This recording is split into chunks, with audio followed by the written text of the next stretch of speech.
Welcome to One Bills Lite, the flame-throwing version of our daily show, One Bills Live, where we delve into different kinds of Bills discussion and do it in about 40 minutes. Coming up, how much should key Bills players participate in the preseason, if at all?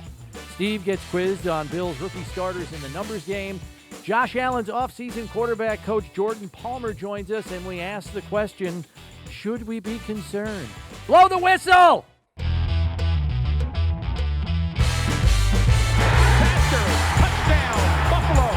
And it's Steve Tasker who has been all over the field. Kind of unique. He was kind of a dual-role player for you. Steve! A balloon. Steve! A blimp? We're not even in the stratosphere of normalcy. Thanks for joining us here in our alternate discussion space on the Bills. One Bills Lite. Chris Brown and Steve Tasker with you. So the NFL preseason has already begun with the Hall of Fame game between the Cowboys and Steelers, and we'll get rolling for the rest of the league this coming week. Much of the discussion concerning the Bills with respect to the preseason is should established stars and key components of Buffalo's success last year even take the field in the preseason this year. We're talking players like Josh Allen, Stephon Diggs, Cole Beasley, Emmanuel Sanders, Tremaine Edmonds, Tre'Davious White, et cetera, et cetera. What do you think? Yeah, they need some reps. Not many. I think the fear of getting these guys hurt is I don't want to say overblown because it's always a risk, but it's worth the risk to get these guys some reps. They've got to practice. Listen, we're paying them to play football. They're going to play 17 games of football. A couple extra series in preseason games is not going to make that big a difference. These guys are coming off the field. They're fresh and as healthy as they're going to be all season. Let them go out and play and get the rust off their joints and let them get a feel for what you can go live in practice, but it's never live in practice. Yeah. Let them go with some evil intent and see what it's like. I think you need to snap back into that. It doesn't take much, but they do need to play a little bit. The risk-reward, in this case, I think it lands on the side of the risk. Right. I'm reminded of what Micah Hyde told us about week 3 or week 4 last season when, as we remember, there was no preseason, and Micah Hyde said, we basically went from not tackling anybody for 9 months to full-scale regular season football. Right. And to a man, all 32 defenses had a problem with that. Yeah, it was an issue. Scoring was at an all-time high like we have never seen before in the month of September.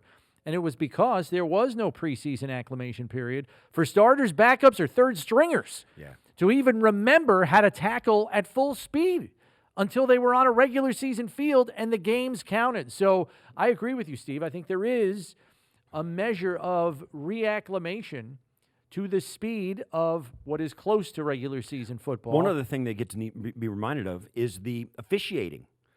The game's going to stop. You're going to get called for that in the game. You're going to get called for this in the game. You need to get your mind around how the officials are going to call the game. You remember what you can get away with and what you can't get away with, what the new rules are. And every year they tinker with the interpretation of what they're going to call and what they're going to let go. You've got to get acclimated to that. Otherwise, you have a rash of injuries in the first month of the season. It could hamper your effectiveness on offense, hamper your development, all of that stuff. So your top guys need to remember what it's like when the official's looking over your shoulder. And that's one more aspect as to why you need some live reps. Yeah, and taking it a step further, because I mentioned how it affected defensive players on the offensive side of the ball. Knowing how much Brian Daboll tinkers with the offense and trying new plays, this and that, this is the perfect time to maybe do that here or there. Naturally, you don't want to play your hand in the preseason, but there might be some things they want to test against a defense that doesn't know everything that they do, like the one they face in practice every day, and see what kind of space this route concept might create on the backside. Or, you know what I mean? Right. Little things like that. There are experimental avenues that coaches want to go down with their offensive players in the preseason. First and foremost, it's about watching a player go live against another NFL player and see how does he handle himself. How does for instance, how does Greg Rousseau, has Boogie Basham, A.J. Epineza, how do those young guys match up against the number one offensive line of the Detroit Lions? What do they look like? Can they handle it? And then also, like you said, there's some tinkering going on with concepts, but mostly, and I think it's evolved away from it. It used to be strictly evaluation for the players. Mm-hmm. Because your offense was what it was. You ran this offense. This is the Buffalo Bill offense. This is the Detroit Lion offense. This is Chicago Bear offense. We're going to run this offense, and people kind of get it. Now it's not that. Now it's all right. We're gonna attack your defense where it hurts most every play. And we intend to not look the same in week 4. That's exactly right. Or week 6, or maybe even in the third quarter. So they're sprinkling in some stuff, and I remember this vividly. You'd get out there. Because there's so many guys in camp, and there's a lot of reps going on, but, Josh Allen and Steph Diggs are taking a lot of reps. Mm-hmm. All the way down the line, like Isaiah Hodgins, those guys, might not get as many reps. So it's also a mental test for some of these players because you'll get on the field in a preseason game, and you'll be running through a play you've never run in practice. You've only seen them do it. And that is a big test, Knowing there were no preseason games last year, I think we look to Week 17 game last season as a bit of a roadmap to Coach McDermott's thinking on this with respect to starters. Even though there was nothing to gain via playoff seeding entering Week 17 last year, McDermott still played his starters, including some of the key players we mentioned, right up until halftime, a few even into the third quarter. The belief there was to keep the group sharp for the postseason that carried far greater risk than playing such players in the preseason. I don't know about you, but I think we believe, knowing Coach McDermott like we do, these guys are going to play some in the preseason. They're not going to just be put on a shelf for a month here. Right. But I also know this. There's some of these guys, deep in his heart, Sean McDermott doesn't need to have them prove anything to him. Right. But the way he runs things, from Josh Allen all the way down through me and you, the whole building's got to bring it every day. Right. And if he starts letting Josh Allen slide and Steph Diggs slide and Mitch Morse slide and Starlo Tulele slide, and those guys are like, we know with it's a trickle down. So you'll know those guys are going to get put out there in a position where they're going to be expected to perform. Do those players, though, have the cachet where there can be a give and take with the coach where they can say, hey, coach, I'm ready to go here in the preseason, but I do want to preserve my body. I know we got an extra regular season game. I'm going to be playing a lot of snaps during the season. Is it okay if I just get 3 series, because that should get me ready, for the next preseason game? And do those conversations happen? That's the threshold. It's not whether you play or not. It's how big a voice you have and how much you play. Yeah.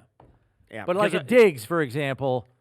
I'll give you an example of a conversation I can picture to happen. Sean McDermott comes and goes, hey, man, we're thinking about playing you 3 series against Detroit. What do you think? Okay. Josh would say, I'd like to go 4, or I'd like to go 2. What do you think about that? Or I'd like to get a 2-minute drive. I'd like to get a 2-minute drive, too. And he's, all right, what we might do is just come out of the blocks and give you a 2-minute drive first series of the game. That kind of stuff. Yeah. And so that kind of conversation happens. But I'm sure that's the threshold of guys like Jerry Hughes, guys like Starlo Tulele, Josh, and Steph Diggs, Trey White. Proven veteran players. They'll say, hey, we want to play you this much. What do you think? And they'll say yes or no. And I think, and I've told you this earlier in the show, one of the key components for players to play their best in the preseason, if it's one of these, how much you're going to play, how much you're not going to play, is go to that guy and say, here's exactly how much you're going to play. Because when you can get your mind around what's going to be expected of you, do it. But when you go to a guy like Josh, say, hey, Josh, act like you're going to play the whole game. What? Yeah, no. I'm not going to play the whole game. That's a lie.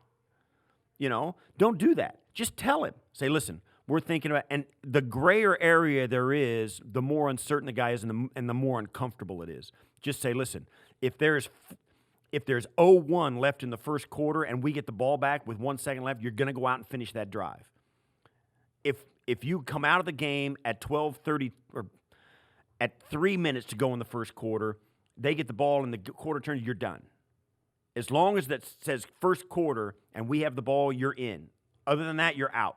That's how specific players want it to be, because once you get your mind around that, you can go hard knowing that there's an end point. When you leave it open-ended, it's like, all right, well, if they get this back, and then you're over there going, okay, now you're doing mental math. Next series? Yeah, there's mental math. Like, what if they go there? You don't know. That's a problem. Yeah. But the conversations do happen, particularly for the players that are near and dear to us. Obviously, the hidden benefit to not playing your primetime players is providing a lot more time for the younger talent, often leading to a more accurate evaluation of them by the coaching staff while they gain valuable experience. And that should lead to a handful of players potentially emerging and proving they're ready to contribute now. That brings us to the numbers game. And Steve, the challenge this week concerns rookie starters in week 1 of the regular season in the Sean McDermott era. Since 2017, there have been a total of 7 players who, as rookies, started week 1 of the regular season for the Bills. So, Steve, can you name those 7 players who started in their first career regular season game between 2017 and 2020? Do you want to start at the front end of the McDermott era or the back end? Well, there's only 7 names. I'm just going to pull them out. I think I got a chance at this. Yeah. All right. Trey White. Correct. Tremaine Edmonds. Correct. Cody Ford. Incorrect. Oh! No, really? All right. Dawson Knox. Incorrect. Week 1 you're talking about? Yeah, week 1. All right. It's not Josh. I'll say Gabe Davis. Correct. How many have I got? 3? You've got White, Edmonds, Davis. You have 4 remaining.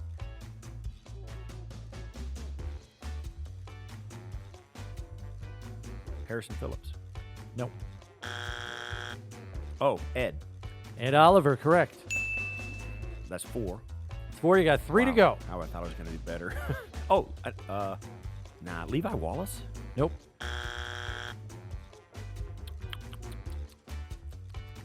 Matt Milano. Incorrect. I've just missed that one. So I will tell you.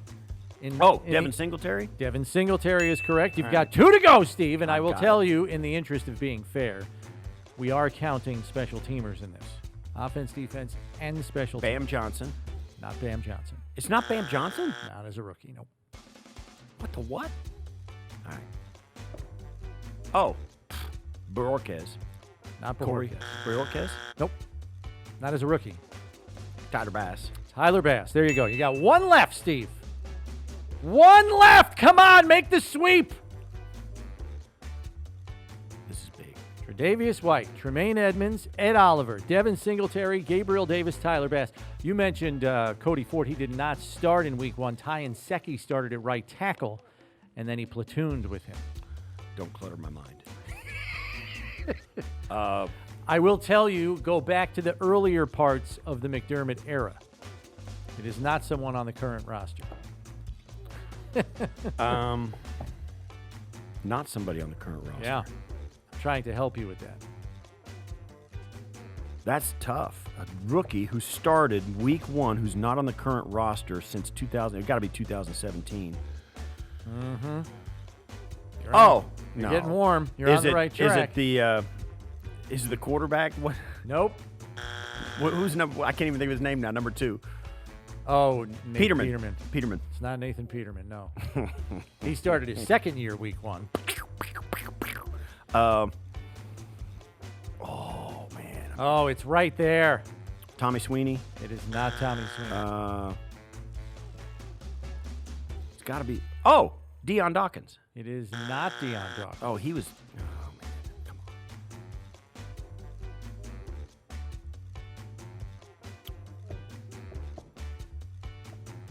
He's no longer on the club.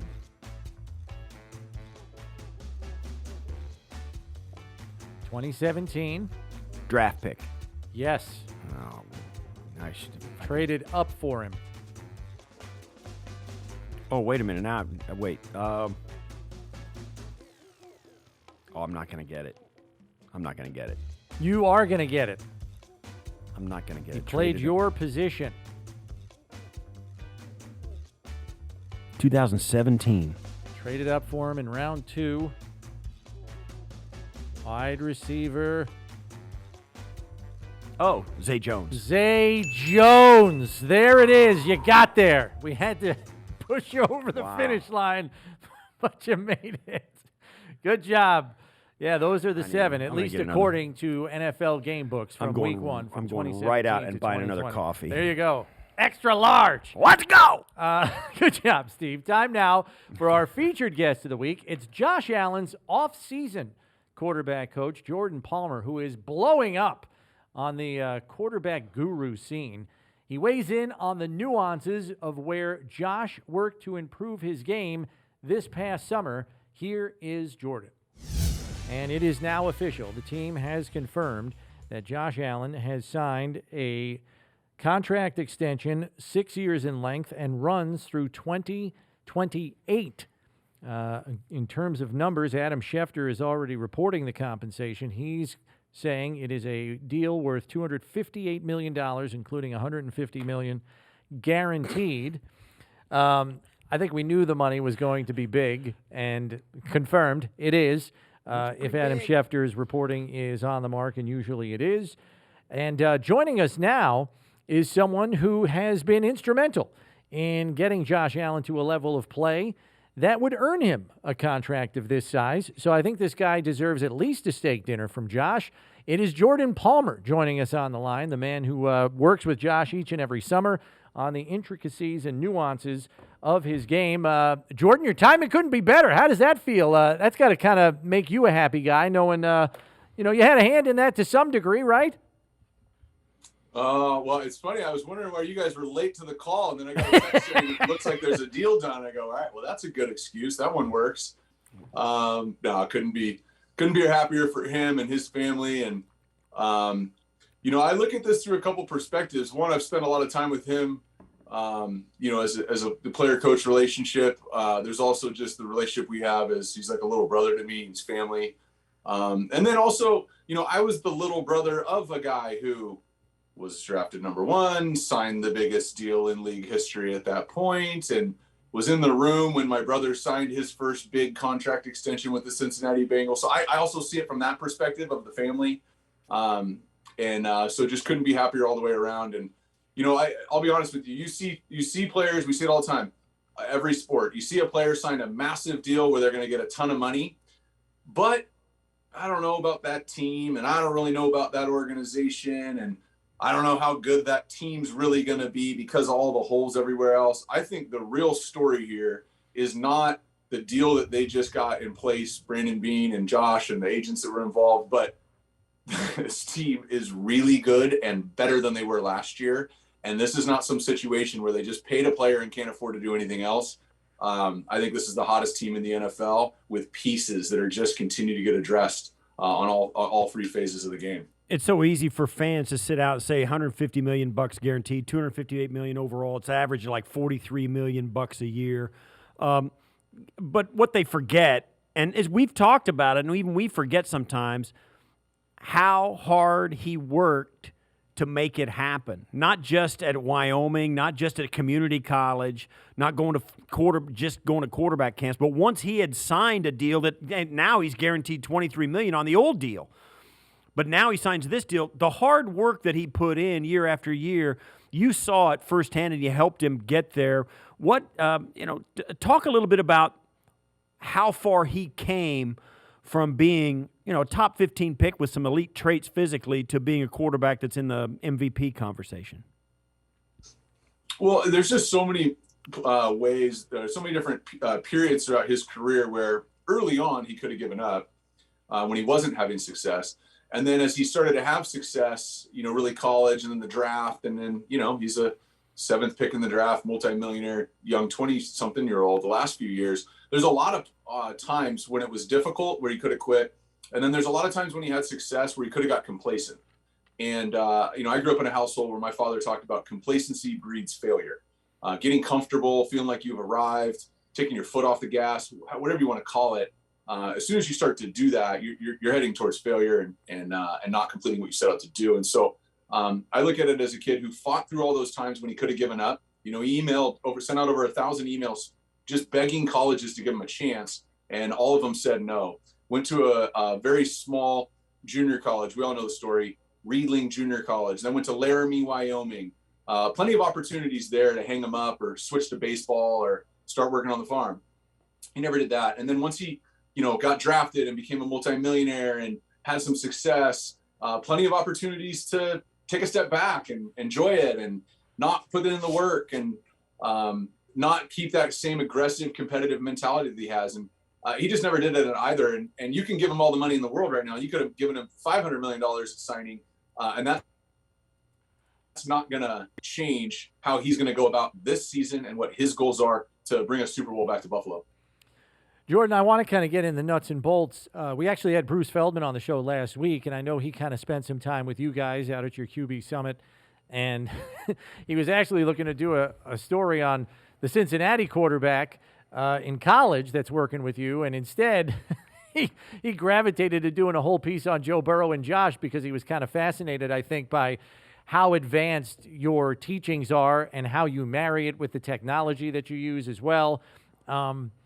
What were some of the new elements that maybe you brought to some of the work you did with Josh? I read about some of the things, and we talked to Bruce about this as well. You had their feet on like foot sensors as well to see where the body was, balanced on the, balls of the feet, the whole foot, all of that stuff. Maybe just for the layman like us, explain the purpose of some of those new elements you brought to some of the teachings this summer with those guys. Yeah, you got to connect the stock valve to the rotary cable and then carry the denominator. No, I won't nerd out.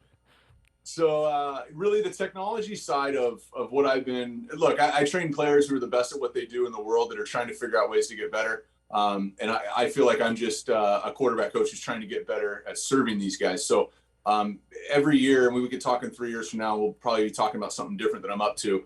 The reality is that I have the same goals as these guys. They want to win Super Bowls, and I want to be positioned to help them win Super Bowls. And so for me, the technology side of how I continue to evolve and incorporate that, it's less about, it's not a computer where you could download new software and your computer's better now. It's really just helps to tell the story of what's happening, where somebody could be losing efficiency by something that they're doing. And then the other thing that technology allows us to do is the frames per second that my eye can see versus what a really, really high-end piece of equipment can see allows us to get better answers at what's happening. And so wrap it all up, the technology side of what I've incorporated into working with my players is to help me better understand what they're doing, to explain it to them in a way that hits their brain, because everybody learns differently. And then we can build a protocol of what they should be doing on a regular basis to make that bad habit feel terrible and the new way of movement feel comfortable. And that's really Josh is a poster boy for it, just because of the mechanical changes that he's made since coming out of college. But I also, and I've said this to you guys before too, my name gets lumped in with Josh way more than it should. I mean, Ken Dorsey is his quarterback coach, Brian Daboll is his offensive coordinator, and those guys are the ones who are with him all the time, developing him. And it's one thing I work with guys on the driving range, right? Where we've all showed up at the driving range and felt really good walking to that first tee box, and it did not go the way that we intended. And then we've all had crappy time on the driving range and it worked out on the course. So, I really am more on the driving range helping guys. But it's Ken Dorsey. It's even the quarterbacks that have been in that room, Davis Webb, and I know Matt Barkley when he was there, all these guys, and Mitch sounds like he's been an incredible resource for Josh. It's really the sum of those parts in Buffalo that deserve all the credit in terms of Josh's development after Josh, who put in all the work and is the one who's constantly seeking ways to improve. So you've seen probably more quarterback play and coached a lot of guys, more so than most guys have. I mean, most coaches get their crew of guys and they've got them for a couple of years and they move on. They move through slowly. You, on the other hand, you get young quarterbacks, you get guys that are established, and you get guys that are improving. You get guys at all levels, and you've also had a vast experience as a player yourself, and also your brother Carson, who, when he came out, before all this guru stuff was a thing, Carson was probably considered the most technically sound quarterback around. He was, that was his thing, right? So put into context Josh now as a quarterback where he just signed this big deal. Okay, he's kind of accomplished something now where he's kind of an established guy and with expectations at the highest level. put him into context with guys like that you've seen, like Jordan Paul, like Carson, and some of the guys you've played with. Where does Josh fit in with all of that? Right where he is now? Where's he headed? And have we seen maybe a quarterback position that may go places where nobody's ever seen before in the coming years? Not so much with Josh, but with anybody. Yeah. Well, the position has changed, right? So the quarterback's ability, I've been saying this for 10 years now, that the future of the position is the quarterback's ability to create time and space. Now, being really fast and getting outside of the defensive end and running is one way to create time and space. But Tom Brady does a great job of sliding at the right time to the right place to create time and space. But either way, it's the future. Defensive linemen, every year you look at the draft, they get a little bit taller, a little bit faster, a little bit longer. And that position continues to get more and more athletic. And at the young levels, everybody's running the same systems in high school and college now, where it's get the ball out quick. They're not really running the ball a whole lot. And so pass rushers rush the passer more. So I just think in general, the position's going to get more athletic. The big, tall guy who can't run at all or can't move, who has a rocket arm, we're going to see fewer and fewer of those guys get drafted high. What Josh is, and I made this comment, I think it was in Sports Illustrated, and I got feedback on both sides of it, is I said, look, I think he's the most physically talented player to ever play the position. And I understand how bold of a statement that is. And what I followed up with, which didn't make the article, was, so let's come up with a list, and I'm happy to have a conversation about each guy, because at 6'5", 250, whatever he is, arguably the strongest arm in the league, and yet one of the most dynamic runners in the league. And so he's got the size of this guy, the speed of that guy. There are fast guys who can't run that great, and there are guys who aren't that fast who are really good runners. Blake Bortles ran a 4.9 at the combine and led all quarterbacks in rushing his first 2 years in the NFL. So there's those guys that can run without the speed and vice versa. And then there's guys that have big arms but can't really control it underneath. And so I just look from a physical standpoint and I go, come up with a list of 5 or 6 of the most physically talented guys. And I think if you really think about it, you'll probably agree with me at the end. And so Josh is, I think, it's kind of hard to replicate him because you got to be big, strong, and fast. And those guys aren't just all over the place. But I think Josh is very unique in that, from that standpoint. And then the second thing I'll say about Josh is he's at a point in your career which is about as fun as it gets. And that is where you've got realistic goals, like realistic attainable goals. I'm not saying these are his goals, but I'm saying these would be realistic outcomes for the year, is league MVP and Super Bowl MVP. We can all say, you can be any quarterback in the league and say that's the goal for the year. The reality is a very, very small number of people actually get to have that as a realistic goal. And so he just got the biggest deal in the league, and he's heading into a season where, as good as they were last year, I think they've improved across the board.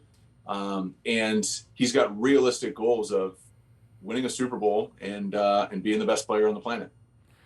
Jordan, I know we had you on the show last fall when he was truly taking off, and as impressed as we all were all the things and the giant jumps that a lot of his statistical categories made. I mean, he rewrote the single-season record book for the Bills, and they've got a Hall of Fame quarterback that played for this team, whose name I don't need to reveal to you. But all of that aside, you told us he's a guy that really has no ceiling if he continues to apply himself each and every offseason the way he has with you and on his own time, for that matter. So we had Bruce Feldman on here, who had a full-on bromance after watching Josh work with you and saying he thinks he could get to 72 to 75% completion, somewhere in there this year.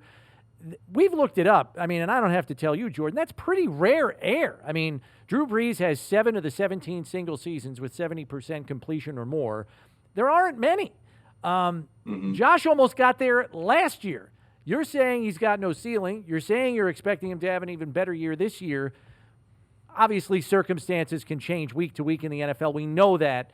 But realistically, where is Josh's completion percentage this year if all these improvements come to fruition? Well, I definitely don't want to throw out a number, but let me build a case as to why it should be high. He went into last year, as good as Stephon Diggs was, and as much chemistry as those two guys had together. They did not throw a pass other than a couple of days in Miami in the offseason. Didn't know each other. Had to develop a relationship, both the personal relationship and the playing relationship. Really had to develop that during training camp and the season, right? Not in the off season. So they're heading into this season in a completely different place with the relationship, again, on the field and off the field, right? And then you look at, and I love Smokey. John Brown played with my brother in Arizona, known him since his rookie year. But I really feel like that other position has been upgraded, one, by Isaiah continuing to get better and getting reps now and having a season under his belt, but also just bringing in Emmanuel Sanders and what he brings. Guy's been around a championship. Guy's played with some of the great quarterbacks, played in great systems. And so I think on offense, they've upgraded. And then obviously with the pass rush position, so getting off the field on third down, maybe they get if they get 4 or 5 more sacks, that's potentially a couple more series. So you upgrade at the receiver position. You upgrade the chemistry between that guy right there, number 14, and that guy right there, number 17. You get more opportunities on offense by increasing, in theory, by upgrading the pass rush and the defense in general. And then just the idea that last year, I know they probably thought they were going to be really good on offense. But the way that you can design and scheme and what Brian Daboll can do in an offseason, this offseason, one, with all the OTAs in practice, and two, knowing what your quarterback's literally capable of is different than I think where they were last year. You know, Josh was coming off of whatever his completion percentage was, 50-something%. There was high expectations that last year would go well, but you got COVID, you got no crowd noise, you got just all of that stuff where I look at it and I go, well, I think he'd probably be better in every category across the board this year. What can we expect? Now, we've seen it before where a guy has a breakout season. Even Mahomes, when he threw for 50 touchdowns, was the MVP. Then the next year he throws for 26. They still get deep into the playoffs. In fact, the next year, they win the Super Bowl. What will defenses do in response to what the Bills bring or what they brought offensively last year? What's the first thing that defenses tend to do when they're facing a quarterback that's like this ultimate weapon where he can outrun most of the guys on your defense and he can throw it like Josh can throw it? What's the response, generally speaking, to an offense like the one the Bills put out there last year? Well, I'd be surprised if defensive coordinators are going to go, start off the meetings with saying, here's how we're going to stop these guys. To be honest with you, I think the way that teams are going to have to play the Bills this year is they are going to have to score in the red zone, their own offense, and they're going to have to put points on the board when they have a chance to, because you're not going to stop this offense. Because they're not built on running the ball on first and second down and throwing it on third. You just look at their ability to get the ball out of his hands quickly. The quick game, the screen game came on last year. I think back to, I think it was week 4 at Miami. They had a big play action there in 4 minutes. I think they were up 8 points, something like that. And in a situation where you want to run the ball just to kind of bleed out the clock. And Brian Daboll dials up a big play action post over the top, and Josh kind of misses John Brown. The next play, they come right back to the same thing, and they hit it for basically to seal the game. When you have like an unpredictable offensive coordinator like that, who's not afraid to dial anything up that he thinks makes sense at that time, you got a quarterback who doesn't turn it over a lot, and you got an offense who doesn't rely on the run game to get the game going, but can absolutely run the ball when needed. I'm not really sure. I'm not a defensive coordinator. I'm not really sure what you do going into that. You certainly can't leave Steph Diggs by himself.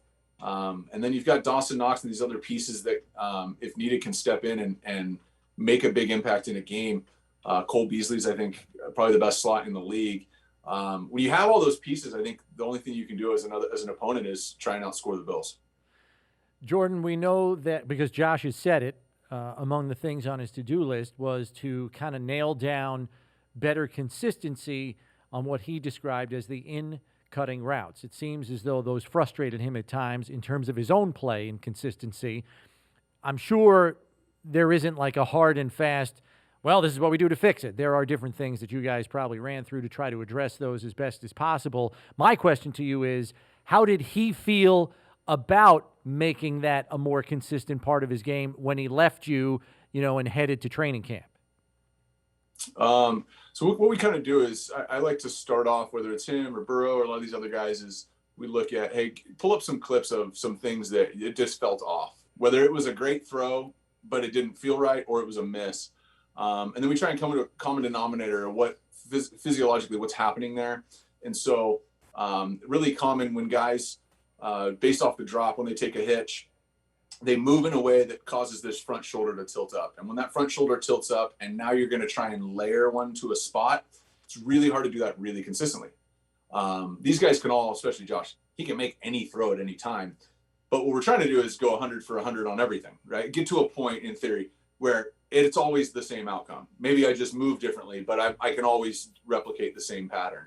And so what we're able to do is figure out what in his drop was causing him to get to a place where when he got to throw that ball, that shoulder tilted up a little bit. And so we figure out what exactly is happening there, give him a new kind of pattern. How do we kind of have a process for changing things mechanically? One, we learn the new pattern and execute it correctly. Two, then you add resistance to it, whether it's a band, a belt, I'm pushing and applying pressure. And then three, you train it for speed. Now you can move faster. And then fourth, you get ready for competition with it. And now we see, is it a reaction and does it happen automatically? So that's kind of the process that I go through with guys. So really simply, he had one area of his game and that was it. And I wouldn't have said it if he didn't, but if that's the area that he mentioned, yeah, that's the thing that we want to focus on. We come up with a new movement pattern, apply resistance, train for speed, and now he's ready for competition. And now he's got all the training camp to get to a point where how does he do that the way that he wants to, the way that we talked about, without ever thinking about it? How does it become muscle memory?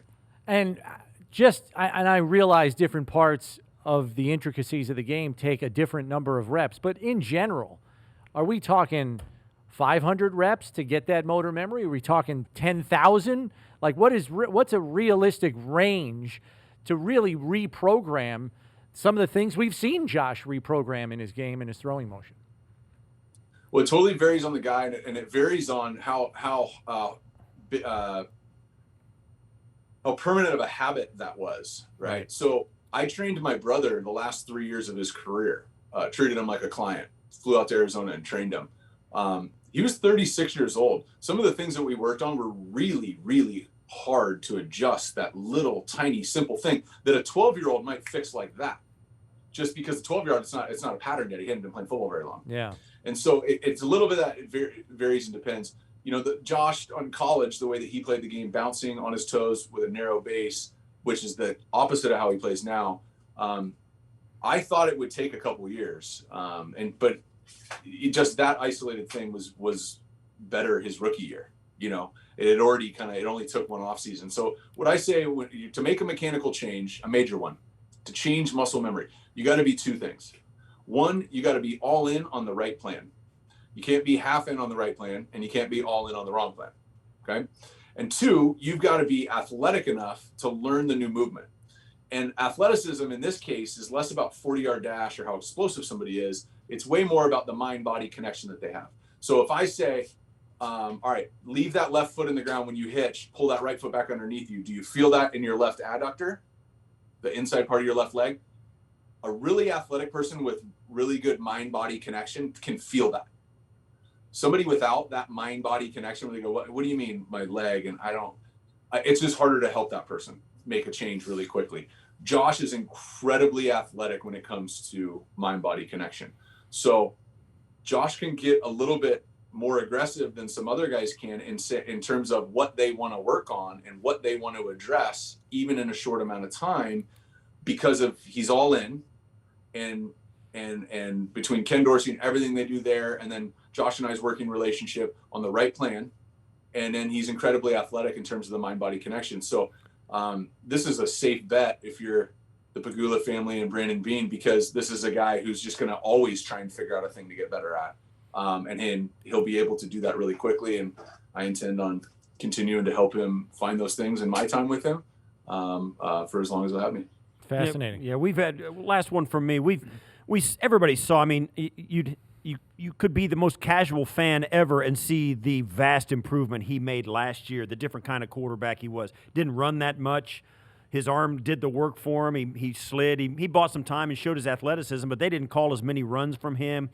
They just let him make decisions, and he did it. What if Josh comes in and improves and shows the improvement you've worked on him with that you're hoping for? What tangibly will there be enough improvement that a casual fan will say, wow, he's even better this year?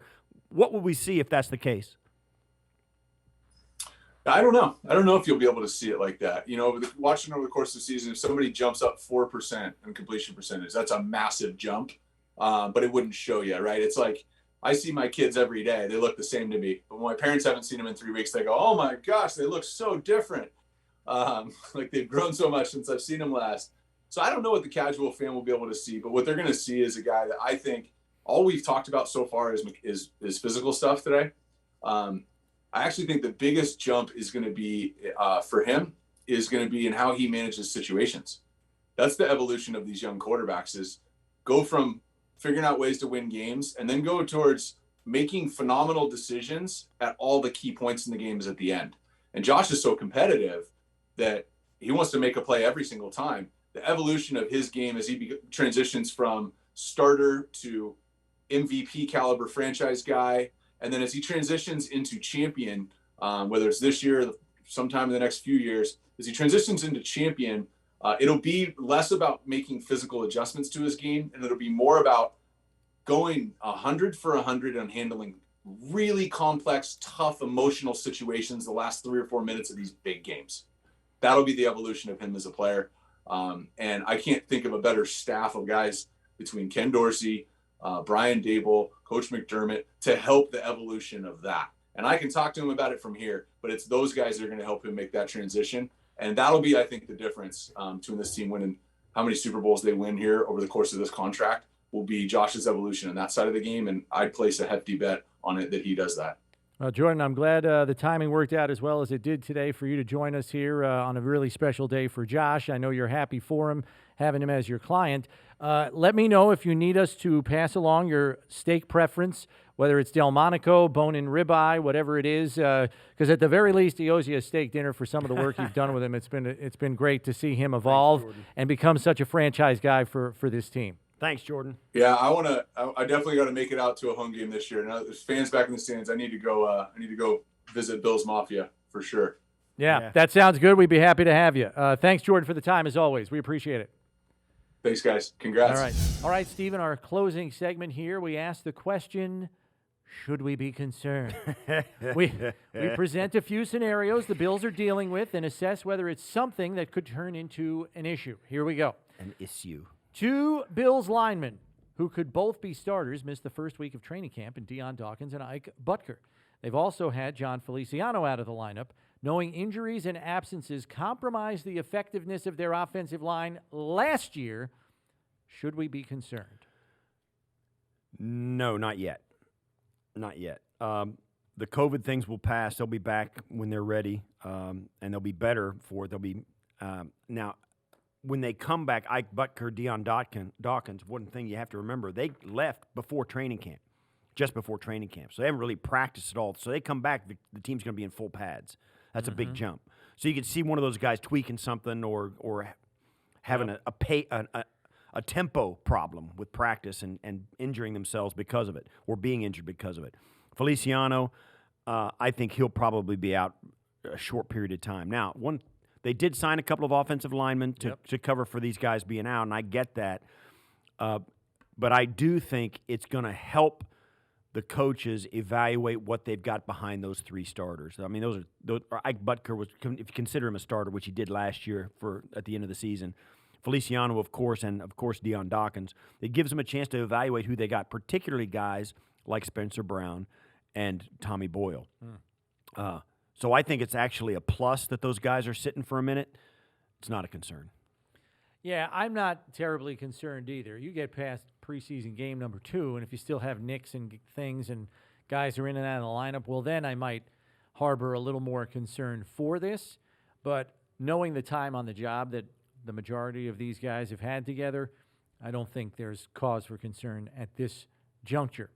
We could find out very quickly that there is no way to keep all the promising receiver talent on the roster when it comes time to reduce it to 53 players. With players like Jay Kumaro, Isaiah Hodgins, Marquez Stevenson, Brandon Powell, others likely to be in that mix, should we be concerned about finding room for the guys they want to keep?